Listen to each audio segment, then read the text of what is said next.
Mesdames et messieurs, bonjour. Un terrible attentat ce matin dans le métro de Moscou à l'heure de pointe. Plus de 30 victimes, 100 blessés. Nous serons en direct dans un instant avec notre envoyé spécial. Auparavant, coup d'œil aux prévisions météo. C'est important avant les départs en vacances de la zone A.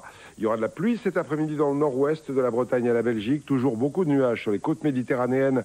Et 5e jour de douceur exceptionnelle. On dépassera encore les 22-23 degrés tout à l'heure au Pays Basque. Mais ailleurs, le thermomètre va redescendre brutalement jusqu'à 10 degrés de moins ce week-end. Et puis pour commencer ce journal, le héros du jour, il s'appelle Brian Joubert. Il vient d'être sacré champion d'Europe de patinage artistique. Première médaille d'or française dans cette discipline depuis Alain Calmat, il y a 40 ans. Martin de Sarah. Il n'a que 19 ans et le voilà déjà dans l'histoire. 40 ans après, Alain Calmat s'est trouvé un héritier. Brian Joubert est champion d'Europe. Je réalise pas trop ce qui m'arrive parce que le fait d'avoir cette couronne pour moi elle est très importante. Quelques minutes plus tôt, Brian Joubert, sur la musique du film Matrix, a offert aux spectateurs de la patinoire de Budapest un récital. Un programme presque parfait, tant techniquement qu'artistiquement. Le jeune Français réussit tout, y compris cette combinaison quadruple-triple. Brian Joubert a du talent et de l'ambition. Cette médaille n'est qu'une étape. Ça fait partie de mes 3 objectifs dans ma vie, donc être champion d'Europe, être champion du monde, être champion olympique. C'est une case là de cocher, donc je suis heureux. Brian Joubert rejoint donc dans l'histoire un certain Alain Calmat. Champion d'Europe en 1964 à Grenoble, ce dernier remportera peu après le titre mondial. Le jeune Français a la maturité étonnante réussit là où ont échoué des patineurs comme Jean-Christophe Simon ou plus près de nous, Philippe Candeloro. Alain Calmat est fier de son héritier. Grande fierté et puis le sentiment de quelque chose d'achevé, c'est-à-dire qu'on passe le témoin à un très très grand champion et ça fait plaisir. Brian Joubert, lui, ne regarde déjà plus le passé mais plutôt l'avenir et l'avenir lui appartient. Oui, il y a des championnats du monde. Un autre Français, Frédéric Dambier, est 4e. L'équipe de France a d'ailleurs porté plainte. Elle estime avoir les preuves qu'il y a eu tricherie dans la notation et qu'on a volé aux Français la médaille de bronze ou d'argent. Je vous le disais en titre, un terrible attentat ce matin en pleine heure de pointe dans le métro de Moscou.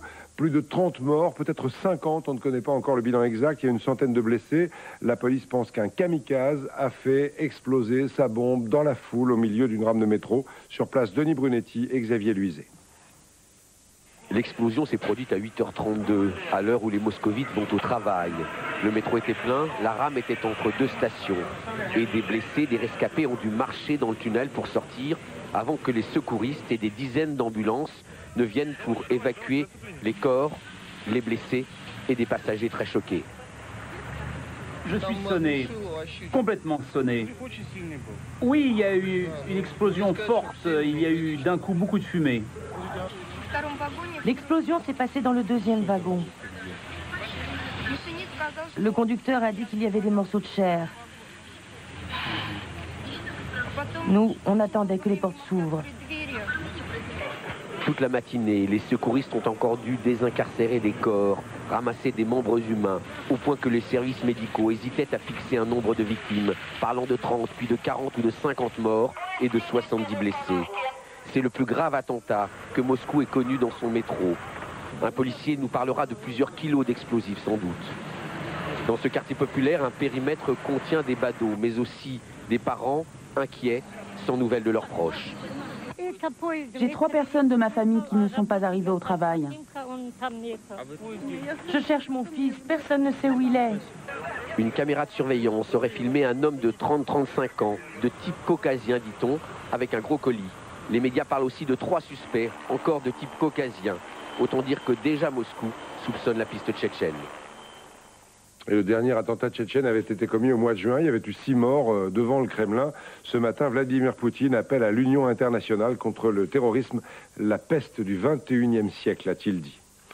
En France, les suites de l'affaire Juppé est toujours un gros malaise autour des enquêtes sur les pressions qu'auraient subies les juges de Nanterre. Vous savez que plusieurs enquêtes ont été lancées. Eh bien, les juges concernés ont refusé de s'exprimer devant la commission administrative créée à la demande de l'Élysée. Le point sur tout cela avec Emmanuel Ostian et Yamina Zouta. Le Conseil supérieur de la magistrature, hier, il règne dans cette institution habituellement policée comme un vent de révolte. Car certains membres du CSM, l'instance judiciaire la plus haute en France, ont très mal pris que celui qui la préside de droit, Jacques Chirac, ait nommé une commission administrative pour l'enquête sur les juges de Nanterre. La fronde se traduit alors par un communiqué feutré. Le Conseil supérieur de la magistrature rappelle qu'il lui revient d'assister le président de la République dans son rôle de garant de l'indépendance de l'autorité judiciaire, conformément à l'article 64 de la Constitution.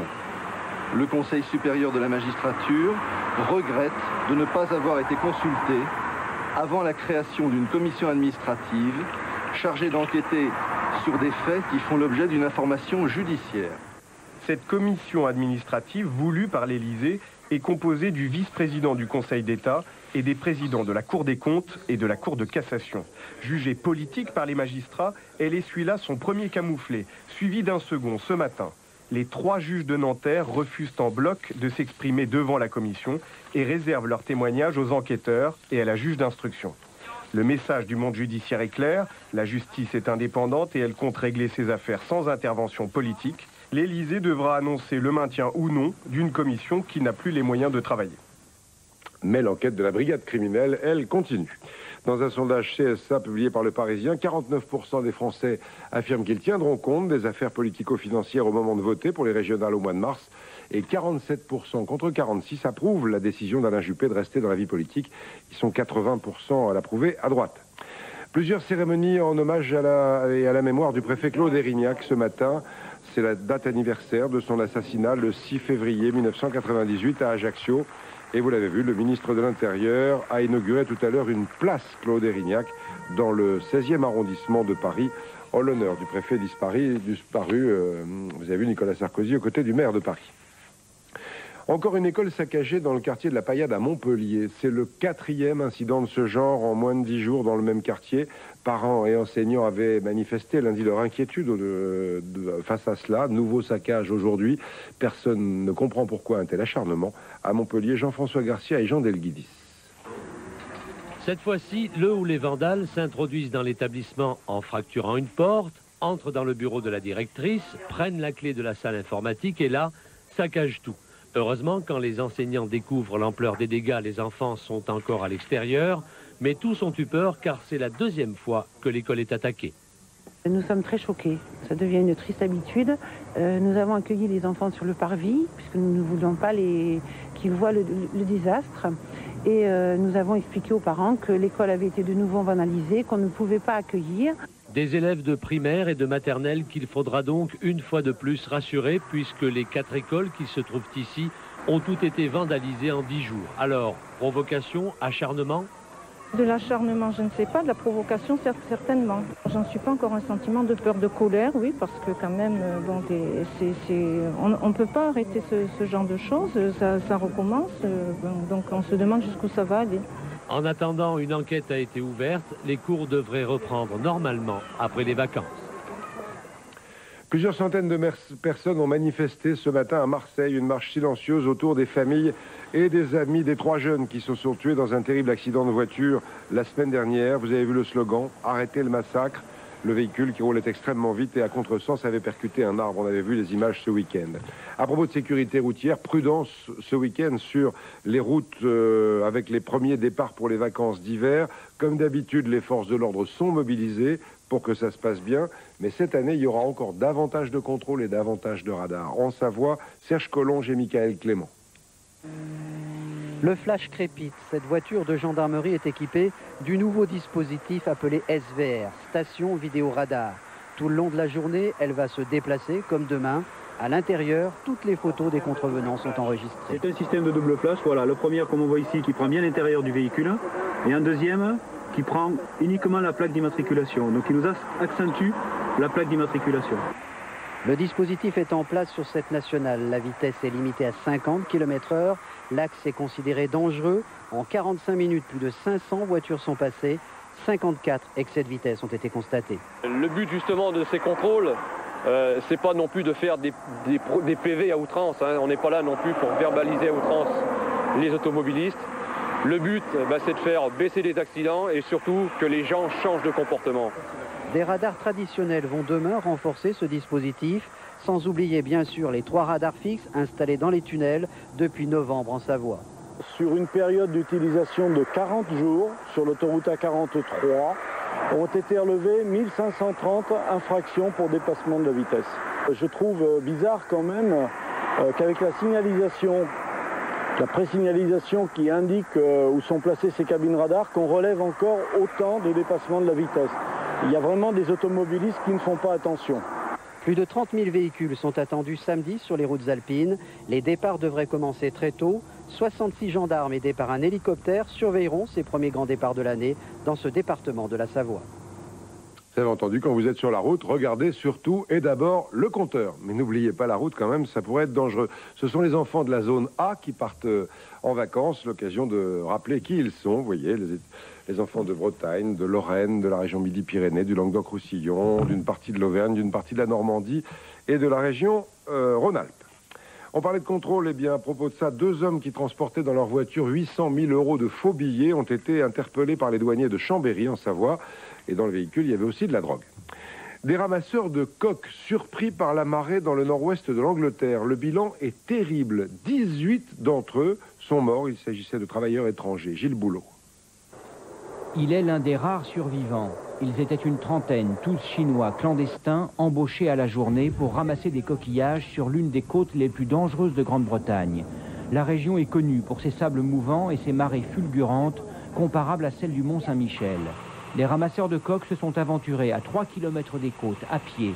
Quand l'alerte a été donnée hier soir, la plupart étaient déjà morts noyés. On les a recherchés avec l'hélicoptère et on a commencé à repêcher les premiers corps. Quand on est revenu, on a découvert tous les autres cadavres.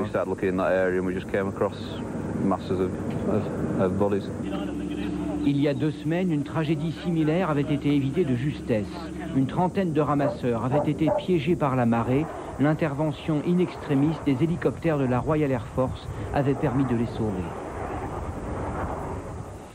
Encore une affaire de légionellose, pour l'instant dans le nord de la France, près de Lille. Des traces excessives de la bactérie ont été découvertes dans les réseaux d'eau chaude de 149 logements à Villeneuve-d'Ascq. Tous les habitants sont appelés à prendre des précautions, mais ils sont très inquiets. Sur place, Guillaume Desplanques est anguilloire. Philippe fait partie des 139 locataires qui doivent, par mesure de prévention, nettoyer leurs pommeaux de douche et les filtres de leur robinet. Mercredi, un fort taux de légionelle a été détecté dans les ballons d'eau chaude de cet immeuble. C'est ça, on devra acheter des pailleteaux. Et je fais réchauffer pas trop... parce qu'il ne faut pas faire trop bouillir, ils ont dit. Une lettre d'information a été envoyée à tous les locataires. Si la présence de légionelle n'a rien à voir avec l'épidémie qui touche le bassin minier depuis 3 mois où 85 personnes ont contracté la légionellose, les habitants sont tout de même inquiets. Il ne faut pas se servir de l'eau chaude, quoi. Pourquoi est-ce que vous inquiète? Parce que j'ai des petits-enfants et je sais que les enfants et les personnes âgées sont plus fragiles à ce microbe. Donc ça me fait peur. Moi, on m'a dit nettoyer les filtres. Et puis la pomme, c'est tout, en javel. C'est un peu inquiétant, quoi. Enfin, faut pas s'affoler. Et en effet, on est inquiet. Ça fait une drôle d'impression quand on reçoit le papier dans sa boîte à lettres. Pour assurer la population, des techniciens ont effectué ce matin un chlorage de l'eau pour éliminer la bactérie. On peut quand même se servir de l'eau chaude, maintenant si pas en grosse quantité, comme des douches à répétition, etc. Mais en règle générale, ils peuvent utiliser l'eau. Le traitement doit durer plusieurs semaines, en attendant de nouveaux résultats d'analyse. Après la légionelle, la suite maintenant de notre série d'enquêtes consacrée au cancer. Depuis lundi, vous le savez, à l'occasion de la relance du plan de lutte contre le cancer par le chef de l'État, nous avons essayé d'aborder dans ce journal quelques-uns des problèmes essentiels liés à cette maladie. Le courage des malades qui se battent contre elle, l'urgence des progrès à faire dans la recherche, le dépistage aussi. Dernière étape de ces enquêtes, donc aujourd'hui, la prévention. La Ligue contre le cancer estime que 80% des cancers pourraient être évités. Enquête donc de Marie-Laure Bonnemain et Renaud Villain. Est-ce que vous avez une idée d'abord de ce que c'est qu'un cancer? C'est quand on n'arrive plus, s'il y a quelque chose qui ne marche pas bien dans notre corps. Il y a quelque chose qui ne marche pas bien. Alors qu'est-ce que tu peux essayer de préciser? Les poumons, par exemple. Une maladie du poumon. Ce sont quasiment les deux seules certitudes connues à cet âge. Le cancer est quelque chose d'anormal qui se produit dans l'organisme et qui touche particulièrement les poumons. Et c'est en cela que l'intervention d'un cancérologue est utile, car au fil de la conférence, les élèves apprennent que le cancer, c'est beaucoup plus complexe que cela. Le premier objectif est donc l'information, mais vient tout de suite après la prévention. Sur 100 cancers du poumon, combien il y en a à ton avis qui sont liés au tabac? 60, 70, 80, 90. Plus de 90%.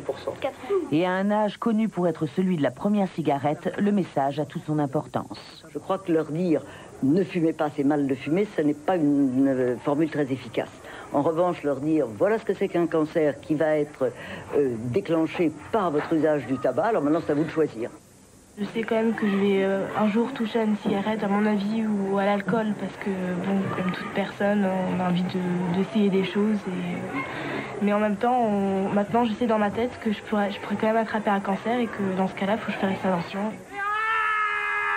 Les jeunes sont très exposés. La prévention se révèle donc prioritaire, mais elle fonctionne également chez les adultes. Elle est alors plus directe et plus ciblée. Dans le département de l'Ain, la Mutuelle sociale agricole a voulu prévenir de façon originale. Elle organise des représentations théâtrales sur le thème de l'alcool. Chacun peut intervenir et parfois même se confier auprès de voisins qu'il croise tous les jours. À un moment donné, j'étais très malade du foie. J'étais très bien soigné. Je m'en suis sorti après 3 ans de traitement. Souvent, l'alcool n'évoque spontanément pas un risque de cancer. C'est l'animateur du spectacle, également psychologue, qui en rappelle les dangers. L'alcool provoque des cancers de l'œsophage, des cancers de la langue. Il n'y a pas plus dramatique pour moi. Lorsqu'une malade alcoolique s'est arrêtée de boire, ça fait 3-4 ans qu'il ne boit pas, et qu'il arrive en consultation en disant « je ne sais pas ce qui m'arrive, je n'arrête pas de me mordre la langue ». Et je me dis « zut, un de plus ». Une soirée autour d'une sangria sans alcool qui permet de se retrouver pour parler d'un sujet tabou. Une occasion rare de partager ses douleurs. Mon compagnon, il est décédé d'une tumeur au cerveau. Et je pense quand même qu'après 20 ans d'abstinence, l'alcool avait fait son effet. Il buvait à l'époque 12 litres de vin par jour. Un spectacle de prévention où il est parfois difficile de se rendre, surtout à la campagne. C'est plus difficile à traiter, à mon avis, qu'à la ville, parce qu'on n'a pas l'anonymat. On connaît beaucoup les gens. Donc on sait que les gens, s'ils viennent dans une soirée où on parle d'alcool, ils vont se sentir visés. Ce sujet grave traité par le rire permet ainsi d'évoquer les souffrances encore trop cachées de cette maladie. Voilà, malheureusement, c'est tout ce qu'on peut dire sur la prévention, alcool, tabac. Malheureusement, il y a beaucoup de gens qui ne fument pas et qui ne boivent pas, qui ont aussi des cancers. Revenons maintenant à l'actualité. D'abord, une histoire invraisemblable à Toulouse. 16 candidats à l'agrégation surpris par une grève des bus sont arrivés avec 2 minutes de retard dans la salle d'examen. Ils n'ont pas eu le droit d'entrer. Le règlement, c'est le règlement, répond le rectorat. À cause de cette grève, ces 16 étudiants vont perdre une année et ne pourront pas repasser l'examen avant l'an prochain. Et puis l'actualité du commerce avec la fin des soldes demain dans une quarantaine de départements. Dernier jour pour profiter des dernières bonnes affaires. Vous risquez quand même de ne plus trouver grand-chose. À Caen, à Armel-Joubert-des-Ouches et Olivier Milleville. Non, je savais pas, en fait, non. Demain, c'est fini. D'accord, bon, non, vous me l'apprenez. Cette grande opération de libération et des prix et des stocks s'arrêtera en effet demain soir. Impossible de passer à côté. Les vitrines sont là pour vous le rappeler. Eh ben justement, oui, j'étais sur le point, mais j'allais me renseigner pour les tailles. Mais oui, je pense, oui. Bon. Qu'est-ce que vous cherchez? Eh ben là, c'est plutôt pour monsieur. Donc, je regardais les chaussons, pyjamas, enfin... Et là, aujourd'hui, je reviens pour les derniers jours. Ah, parce que vous n'avez plus que jusqu'à demain, vous le saviez? C'est vrai. Et oui, ce matin, dans les magasins, il n'y avait pas que des femmes. Depuis le 7 janvier, les clients se sont dans l'ensemble précipités dans les magasins, ont avalé des kilomètres de rayons pour faire l'affaire du siècle. Ce fut le cas chez les chausseurs, par exemple. Les soldes se sont très bien passées. La première semaine a été fulgurante. Il y a eu énormément de monde. Ça s'est calmé un petit peu après, mais le mois de janvier a été très correct. Ça s'est très bien passé. C'est vrai qu'au début, ça a été très fort et puis ça s'est calmé quand même assez rapidement. La première semaine, ça a beaucoup bougé et très rapidement, les gens se sont calmés au niveau des achats de soldes. Plutôt normal quand le portefeuille est vide. Au fait, vous voulez connaître la prochaine tendance? La tendance Kennedy. Enfin, chez nous, on appelle ça comme ça. Donc voilà, ouais, des choses évasées, des choses très, très classiques, très féminins. Le message s'adresse aux femmes. Pour en revenir aux soldes, les prochaines qui s'adressent à tout le monde, ce sera début juillet. À partir du 1er janvier 2007, c'est dans pas très longtemps, toutes les plaques minéralogiques des voitures devront être changées en Europe.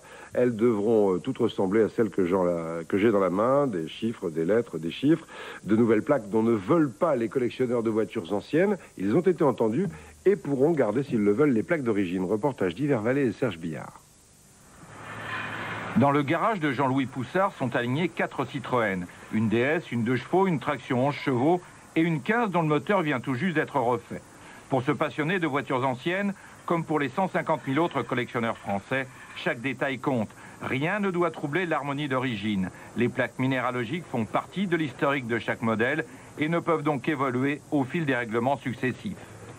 Vous voyez la plaque d'origine de la voiture qui épouse la forme arrondie du pare-choc. Maintenant, je mets la nouvelle plaque toute droite. Ça va plus du tout avec l'origine de la voiture. Alors à l'arrière, c'est encore plus flagrant. Vous voyez cette plaque carrée qui est caractéristique des voitures d'avant-guerre. Eh bien, si je mets une plaque nouveau modèle, déjà, ça rentre pas du tout, ça dépasse de la voiture. Il faudrait la mettre ici au milieu. Et puis, on n'a plus d'éclairage. Il faudra rajouter des éclairages qui n'iraient plus du tout avec l'esprit d'origine de la voiture. Un accord vient donc d'être passé afin que les véhicules immatriculés en collection puissent conserver leurs plaques avec leur couleur et leur forme d'origine. Le numéro, lui, devra quand même changer. À partir de 2007, les voitures immatriculées en collection devront subir un contrôle technique tous les 5 ans. Mais par contre, ne seront plus astreintes à ne circuler que dans leur département d'origine ou limitrophe. Elles pourront rouler partout et en gardant leur vieille plaque si elles le souhaitent. À propos d'automobile, du grand spectacle demain au Stade de France à Paris, la super finale d'une formidable compétition de course sur glace, le Trophée Andros. Parmi les favoris, Alain Prost lui-même, notre immense champion de Formule 1, a brillamment repris le volant, même quand ça glisse. Avec lui, Guillaume Priot et Jean-Christophe Cortès. Tu fais ça demain Demain, oui, bien sûr, ça suffit. Hein. Il n'est pas inquiet, simplement curieux. Car Alain Prost a beau être 4 fois champion du monde, il n'a jamais piloté ici, dans un Stade de France changé en iceberg.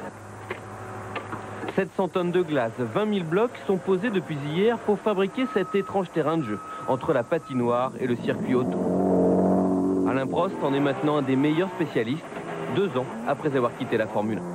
Quand on a quand même la flamme à l'intérieur de soi, dès qu'il y a un peu de compétition, on a envie de gagner, même à titre privé, quoi. Donc le fait de renouer un peu avec la victoire, avec le succès, mais surtout de pouvoir se bagarrer, c'est ça qui est le plus important, c'est quand même très très sympa. Lutter, se dépasser toujours, même à 49 ans. Pour cela, il y a 1 an, le professeur a dû réapprendre à conduire. Pendant 25-30 ans, j'ai tout fait pour être le plus performant possible, mais sans glisser. Et là, bon, c'est une démarche complètement différente. Il faut mettre la voiture en marche arrière, passer les vitesses quand on est en marche arrière. Ça paraît complètement fou et antinaturel. Il a fallu apprendre ça et c'est ça qui m'a plu d'ailleurs. Consultant en entreprise l'été, pilote sur glace l'hiver, voilà la nouvelle vie d'Alain Prost. Cela glisse un peu forcément, mais il gagne tout de même 3 victoires cette saison. Et pour l'an prochain, toujours la même envie. Si on peut gagner quelques courses et si possible le championnat bientôt, ce sera toujours un plaisir. Ça permet de rester jeune, mon cher Jean-Pierre. C'est vrai, ça, il faut avoir la passion, comme vous, cher Alain. Cela nous ramène à l'hiver. Toutes les stations sont prêtes maintenant pour accueillir les vacanciers de février dont on parlait tout à l'heure. Les premiers arriveront ce soir. En montagne, cette période est la plus importante de l'année. La moitié du chiffre d'affaires en 3 semaines, y compris dans les petites stations comme Albi et Montrond en Savoie, où sont allés Denis Sébastien et Jean-Éric Gay. Dernières heures de tranquillité avant les 4 semaines les plus chargées de l'année. On a du mal à le croire, mais dès demain soir, le petit village d'Albi-et-Montrond, 400 habitants, aura pratiquement multiplié sa population par 100. Les préparatifs sont discrets, ils ont en fait commencé dès le début de la saison, mais ces derniers jours, comme dans ce restaurant par exemple, ils se sont amplifiés. On a recruté du personnel supplémentaire. C'est-à-dire que là, maintenant, on a pratiquement doublé les effectifs qui étaient en place aux alentours du 15, entre le 15 et le 20 janvier. Située à 1500 mètres d'altitude, sur un plateau encore très rural, la commune compte une trentaine d'agriculteurs. Activité principale, la production de lait pour la fabrication du Beaufort. Et comme souvent dans ces petites stations familiales, on mène de front deux métiers. L'hiver, après la traite de ses 50 laitières, Sylvain Rambaud rejoint son magasin de sport. C'est vrai qu'on a une activité un peu intense parce qu'on ne peut pas vivre à l'année qu'avec une seule activité dans les petites stations. Donc forcément, moi je suis en plus agriculteur le reste du temps, mais également pendant le mois de février. C'est-à-dire lever le matin à 5 h, aller traire les vaches et également le soir à 7 h 30. L'arrivée des vacanciers, c'est aussi l'occasion de faire connaître les produits locaux. Dans les commerces du village, on attend les clients avec une certaine fébrilité. Avec impatience et aussi avec inquiétude en fait, parce qu'on ne sait pas si on va à chaque fois pouvoir être au goût du jour, et si on va être au top, quoi. Enfin, dernier ingrédient pour des vacances réussies, la neige. Malgré la douceur de ces derniers jours, elle est encore présente en quantité, de quoi laisser la liberté à chacun d'y laisser sa trace. Et le froid va revenir. L'événement gastronomique du jour à présent, l'annonce des nouvelles étoiles du guide Michelin, le plus célèbre du pays. Il sortira à la fin du mois. Cette année, 3 nouveaux 3 étoiles, il y en a désormais 27. Plus de 400 restaurants n'en ont qu'une seule, mais quand c'est la première fois qu'on l'a, c'est une vraie fierté. Dans un village des Alpes-Maritimes, à Falicon, Daniel Costantini et Bruno Taïb. Falicon, c'est le village type de l'arrière-pays niçois. Une route sinueuse bordée d'oliviers, des maisons aux façades décorées à l'italienne et depuis peu une perle de la gastronomie française. Une étoile au guide rouge, c'est un événement pour ce village de 1600 habitants. C'est pas une mauvaise chose, de manière Falicon, on entend parler un peu de tous les côtés. Ça passe dans les médias, on le sait. Vous irez un jour? Oui, c'est programmé pour la Saint-Valentin. Donc ça sera mon repas cadeau. Les débuts pourtant n'ont pas été faciles pour Jean-Marc Delacour et son équipe. Il a fallu se faire accepter des villageois un peu méfiants face à la nouveauté. C'est vrai qu'on a été un petit peu, un petit peu chahuté au démarrage, mais je crois que les gens se sont rendus compte de ce que l'on pouvait apporter dans le village. On n'a jamais parlé autant de Falicon. Le pari était aussi celui de s'installer à la campagne, mais la clientèle a suivi. C'était un pari d'ouvrir à la campagne pour faire un restaurant où on puisse venir manger dans une convivialité, dans une simplicité, dans une authenticité, et faire une cuisine franche et avec des produits de qualité de la région. Et on est très content, on a participé à ça, on a travaillé pendant... on a 1 an d'ouverture aujourd'hui et on est très satisfait. Une belle consécration pour cette équipe qui a osé marier la gastronomie haut de gamme à l'ambiance conviviale d'un village. Mais désormais, les prix vont augmenter. 5 € de plus pour des menus annoncés aujourd'hui à 30 et 45 € chacun. En tout cas, une belle première étoile au Michelin. Directement liée à la gastronomie, une Saint-Vincent tournante ce week-end à Maligny, dans l'Yonne. Maligny et sa région, c'est le pays d'un des vins blancs les plus connus du monde, le Chablis. On en dégustera ce week-end, mais pour en parler, il n'y a rien de mieux que d'écouter les gens de la région. Du côté de Chablis, Brigitte Garambois et Laurent Saubade. D'aussi loin qu'il se souvienne, René d'Aubissa a toujours vécu dans les vignes. Chablis est sa terre. Il en connaît tous les domaines, les moindres parcelles. Il y a 50 ans, on faisait tout à la main, hein. À la main et au cheval, au point de vue de la culture. Bon, on s'entraidait, hein. Il y a 50 ans, on s'entraidait dans les familles, on s'entraidait avec les voisins. Donc, ça faisait un apport de main-d'œuvre supplémentaire. Et puis, on allait un jour chez l'un, un jour chez l'autre. Chablis doublé en population avant. Ah ben ça faisait plus de doublé. Hein. Plus de doublé? Ah ben oui. Chacun avait 4 à 5 personnes en plus. On les nourrissait, on les couchait. Quoi. Mais ici, rien n'a changé, ou presque. Saison après saison, le vin dort toujours dans les fûts. Il se cache parfois sous les maisons. Ce fut dans les siècles précédents des caves où les gens vivaient. Les caves servaient de garde-manger, servaient d'atelier aussi. Donc à une époque même, les gens tissaient. Donc c'est devenu des caves où on élève du vin depuis 3 générations. Parfois dans les tréfonds des châteaux. Et même si la technologie s'est imposée, le terroir toujours reste le plus fort. Sans le terroir, Chablis n'existe pas. Chablis, c'est pas une technique, c'est pas un cépage, c'est vraiment toute cette synthèse qu'on retrouve dans le verre. Les hommes, la technique, ils sont qu'au service de cette minéralité. La technique ne peut rien sans le terroir. Ce qu'il faut retenir de Chablis, c'est ce petit côté minéral, ce côté pierre à fusil que l'on retrouve toujours et qui est unique sur notre terroir. C'est un sol jurassique qui est formé de petites huîtres fossilisées et voilà d'où vient ce fameux caractère. Un terroir et des noms. Ici, le Fourchaume. Plus loin, Vos Désirs, Montée de Tonnerre ou encore les Vaillons. Régulièrement, Michel Vigneault, chef d'un grand restaurant, vient les sélectionner. On a cette fraîcheur, cette vivacité qui nous permet d'être d'accord sur tout ce qui est produit de la mer, coquillages, fruits de mer, viande blanche. 2003, ça va être une très bonne année? Je pense que ça va être une très bonne année. C'est une année qui va être particulière, c'est-à-dire qu'elle ne s'inscrit pas dans le registre que l'on connaît de Chablis, par le fait que la climatologie est exceptionnelle. Et ne comptez pas sur les Chablisiens pour vous dire le contraire. Mon dessin chablisien, il ne va pas vous dire que ce n'est pas le meilleur des vins, hein. Le meilleur des vins blancs. Avec en plus des prix raisonnables, à partir de 10 € environ la bouteille. Et on a ressenti tout l'amour et toute la passion de ces gens pour leur vin. La grande fête du Chablis, la Saint-Vincent, ce week-end à Maligny, dans l'Yonne. Après le vin, les truffes et une fête nationale de la truffe. Nationale, oui, de la truffe, hier en Lorraine. C'était la cohue à l'abbaye des Prémontrés de Pont-à-Mousson. L'an dernier, la sécheresse a fait flamber les prix, malheureusement réduit sérieusement la production. Mais pas, là non plus, la passion. En Meurthe-et-Moselle, Marion Gauthier et Christian Barthès. C'est la truffe de Meuse, c'est les seuls qui ont réussi, c'est de Lucinatum. Mais d'où vient-elle et comment en trouver? Lucinatum. On arrive à en trouver. Lucinatum, vous êtes les seuls? Ouais. Non? Bien, monsieur. Ah bon? Sur la piste du diamant noir, toutes les spéculations vont bon train. Voilà, monsieur. Elles ne viennent pas de Meuse. Je vous dirai après d'où elles viennent, mais il ne faut pas dire que vous êtes les seuls à avoir le Lucinatum. Et en plus, vous en avez 4. J'ai dit que c'était les seuls. Il y en a 10 kilos, là. Pour voir, sentir, goûter, s'approcher du mystère, des confréries sont venues de la France entière et les Lorrains curieux soupèsent et négocient. Non, on balance rien ici. Hein. Non. Il n'y a que la truffe qui sent la truffe, quoi. Mais c'est magique, c'est un produit magique. C'est un produit qui fait rêver. Comme c'est une fête nationale de truffes, il ne faut pas rater ça. C'est la première fois, c'est dans le nord de France. Comment je la trouve, je n'en sais rien. Belle, noire, rose, bonne.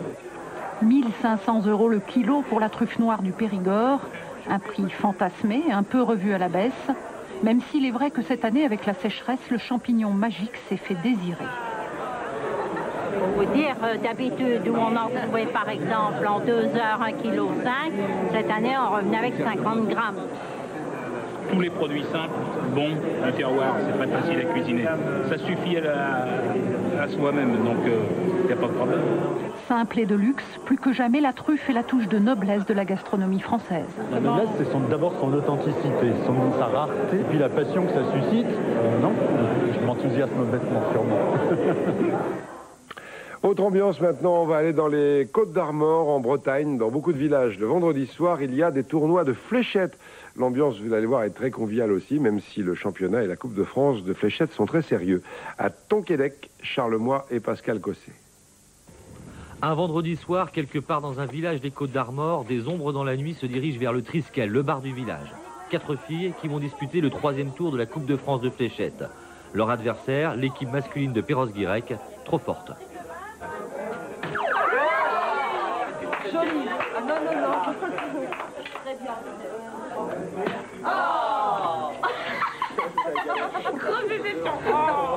Déçus mais pas tant que ça, battus 9-0, les filles gardent leur bonne humeur. C'est juste une détente, une occupation pour le vendredi soir, quoi. C'est convivial, c'est ça? Ah oui, ouais, c'est très convivial. À Tonquédec, c'est dire, il y a aujourd'hui plus de joueurs de fléchettes que de footballeurs. Il y a même l'équipe championne de France qui va partir en avril à Las Vegas pour les mondiaux. Une consécration qu'ils doivent à l'ambiance, disons, à l'irlandaise, du Triskel. C'est peut-être du fait de notre patron de bar, je sais pas, son attitude ou sa façon d'être qui fait que on se plaît bien ici. On a déjà joué dans un autre bar avant où c'était pas ça et on a préféré venir ici. Le patron, c'est Gilles. Sans les fléchettes, il perdrait 30 à 40% de son chiffre d'affaires. Autant dire que la survie même de son commerce serait menacée. Mais ce n'est pas uniquement pour cela qu'il a toujours le sourire. On se retrouve tous et puis du coup on a fait, ça devient une grande famille en fait. Quoi. Là on est tous cool. Bon moi j'ai de la chance, c'est des bons camarades. S'il faut que j'aille jouer à l'extérieur, je trouve quelqu'un à me donner un coup de main. Ils font le bar pendant que je vais jouer ailleurs. Ça se passe très très bien quoi. Vous l'aurez compris, ici à Tonquédec, comme dans beaucoup de petits villages des Côtes d'Armor, les fléchettes permettent au café d'assurer toujours et encore le lien social qui doit être le leur. C'est sympa et en général, ça se passe le vendredi. Comme tous les jours cette semaine, et malheureusement pour la dernière fois, un joli moment de gourmandise. Depuis lundi, nous avons, vous le savez, redécouvert quelques jolis souvenirs d'enfance grâce à des desserts aussi simples que délicieux. Des crêpes pour la Chandeleur au gâteau au yaourt, en passant par le pain perdu et le riz au lait. C'était bon, mais il en manque un. La mousse au chocolat. On termine la série avec elle, à Rochecorbon en Indre-et-Loire, grâce à Olivier Bertrand et Pascal Chély. Qui c'est qui veut manger de la mousse au chocolat? Regardez comme elle est belle. Allez. C'est l'un de ces petits goûters entre amis et voisins qui laissent de bons souvenirs et de jolies traces. Du concentré de gourmandise, délice des enfants et son surnom, la mousse au chocolat presque aussi facile à fabriquer qu'à liquider, mais revenons quelques heures plus tôt. Et ben voilà, œuf, chocolat, sel, sucre et un petit peu de beurre quand même pour faire fondre le chocolat. Ni livre, ni fiche de cuisine. Le professeur va appliquer, transmettre la recette de sa grand-mère. En la regardant faire, et puis à force, elle m'expliquait, et puis je regardais, voilà. Ouais, en apprenant, en regardant et en goûtant. Alors ça, tu vas casser le chocolat, si tu veux, voilà. Mais pas si simple. Les petites mains doivent l'apprendre, il y a un sens pour casser le chocolat. Casser, puis laisser fondre au bain-marie. Les modernes peuvent utiliser le micro-ondes. Alors, on va donc casser les œufs. Et on va séparer le blanc du jaune. 6 œufs et une pincée de sel dans les blancs. Attention, intervention du deuxième assistant, Jules, 5 ans. Super, très bien. Et alors donc en fait la technique, ce que disait ma grand-mère justement, c'est que normalement on devrait pouvoir vider le saladier comme ça, et si les œufs ne tombent pas, enfin si les blancs ne tombent pas, c'est qu'ils sont prêts. C'est beau, hein. C'est toujours plein de souvenirs de faire la cuisine avec ou bien les parents ou les grands-parents, donc c'est le souvenir, c'est à la fois gustatif et en même temps c'est aussi la façon de faire. Est-ce que tu aimes la mousse au chocolat, Jules? Beaucoup, beaucoup. Beaucoup comment? Trop. Survient alors la petite catastrophe. Versés trop vite et tous ensemble dans le chocolat brûlant, les jaunes se mettent à cuire, cuits par le chocolat. Apparition de grumeaux, et à votre avis, à qui la faute? C'est vous nous avez porté malheur. Vous avez dit, la mousse au chocolat, ça peut se rater. Et qu'est-ce qu'on a dit, nous? Non, ça se rate jamais, la mousse au chocolat. Et voilà. Regardez-moi ça, cette horreur. Mais en incorporant lentement, très lentement les blancs, Sandra va sauver la mousse. Soulagement des assistants goûteurs qui n'attendent pas l'après-midi pour donner leur avis. Délicieuse. Et personne ne parlera des grumeaux de chocolat. Quelle belle série, et toute la semaine on a envie de refaire tous ces desserts. Dernière étape aussi d'une autre série qui nous a donné un grand bol d'air tout au long de la semaine, la découverte d'une très belle région des Pyrénées, le Val d'Azun, une région tranquille où l'activité agricole reste importante. À Ardéoste par exemple, elle repose surtout sur le fromage de vache et de brebis. On y retourne une dernière fois cette semaine avec Claire Auberger et Emmanuel Chartoir. Dans la famille Montauban, Daniel est le dernier des 5 enfants. À 7 heures, comme tous les matins, il prend place dans l'étable de l'exploitation familiale. À sa charge, un troupeau de 19 laitières. J'ai toujours été dans les vaches, le brebis, j'aime pas trop. Enfin, j'aime pas trop m'en occuper. Voilà, et ça a été comme ça, quoi. J'ai toujours été avec les vaches. Les tâches sont ainsi réparties depuis toujours. C'est l'aîné, Jean-Marie, qui prend soin des brebis. Vous les faites toujours à la main ? Oui. Mais on n'en a pas beaucoup, alors... Mon grand-père était berger, et moi tout petit, je suis élevé là et je les ai gardés. Lui, il est tombé malade, il les a vendus. J'étais jeune, j'allais à l'école encore, il en a gardé 2. Et j'ai remonté tout ça avec 2. Avec ces 2 laits mélangés, il fabrique du fromage, une spécialité d'Ardéoste. Ils sont encore une douzaine d'éleveurs à perpétuer cette production artisanale. Elle tient son origine de la qualité des herbages. Nous sommes ici à 1000 mètres d'altitude. Ça a été de tout temps comme ça, le fromage. L'autre vallée, tout ça, c'est le... Avant, ils faisaient du beurre là-bas. J'ai entendu raconter par les grands-parents qu'ils faisaient échange. Ils leur portaient le fromage et eux, ils échangeaient contre du beurre. À la ferme, sa femme Marie-Jo prend le relais. Une cuve métallique a rempli le chaudron cuivre d'autrefois. La production reste artisanale. À partir du moment où on commence à faire 4 jusqu'à 8, la cuve là permet de les faire tous en même temps. C'est le même principe. Hein. Et vous faisiez ça, fabriquer le fromage? Oui, ça va. Il y a des jours, bon, ça dépend comment on est. Le nez. 4 fromages l'hiver, 8 l'été, la quantité varie au gré des saisons en fonction de l'alimentation du bétail. Rien ne doit venir perturber le goût naturel des choses. C'est un gage de qualité. Ça arrive exactement au cochon? Ouais. Vous voulez les voir? Nous faisons cuisiner les porcs par un charcutier et nous vendons les produits, pâtés, saucissons, tout ça, sur le stand du marché avec les fromages. Ces sources de revenus suffisent à faire vivre les frères Montauban, à condition d'accepter de vivre sous le même toit. Vous habitez tous dans la même maison? Oui, enfin, la maison familiale se séparée en deux. Voilà, en 2 appartements. J'ai marié avec sa femme, moi dans l'autre, tout seul. Est-ce que vous aimeriez vous marier? Ah, ben, tout dépend. si on trouve. Je n'ai pas trouvé l'homme seul. Vous les emmenez où? Au col du Soulor, saloir collectif de la commune. C'est mon beau-frère Jojo qui s'en occupe et qui le fait bien. Tu fermes le chien, Daniel? Jojo, c'est le 3e frère resté à Arbeost. Avec ses parents, il a monté il y a 20 ans un saloir collectif à 1400 mètres pour profiter de la fraîcheur des cimes. Les éleveurs du coin viennent y déposer leur fromage, chacun à son étagère. Là, c'est la place pour votre frère? Voilà, c'est sa partie, un frère, le 2e frère. Voilà. Alors, il y a différentes étapes d'affinage, tout frais. 3 mois, 6 mois. Ce laps de temps écoulé, les fromages sont prêts à être vendus. Marie-Jo repart les mains pleines sans verser un sou à son beau-frère. Je suis payé à façon, c'est-à-dire ce qu'on appelle la dîme. Ça vient de la nuit de temps, peut-être du temps des seigneurs. Sur 12 fromages qui m'amènent, il y en a un qui me revient et ils repartent avec 11. Ça sera mon salaire. Les marchés ont lieu de l'autre côté du col du Soulor. Moins encaissé, le Val d'Azun y est plus ouvert aux touristes. À Reims, les Montauban ont un point de vente à l'année. Pas une boutique, juste un garage. Nous sommes chez la mère de Marie-Jo, Denise Lambert, qui se fait un plaisir de vendre les fromages de sa fille. Je vous assure. Enfin, ça nous maintient. Des fois, jamais. Mais ça nous rajeunit. Ça l'occupe. Voilà. Je vois du monde. Surtout, en ce moment, c'est calme. Calme et préservée, cette vallée des Pyrénées a su maintenir la richesse de sa vie pastorale. Voilà, on embrasse tout le monde dans le Val d'Azun qu'on a essayé de mieux découvrir tout au long de la semaine grâce à Claire Auberger et Emmanuel Chartoir qui ont eu la chance de prendre l'air là-haut.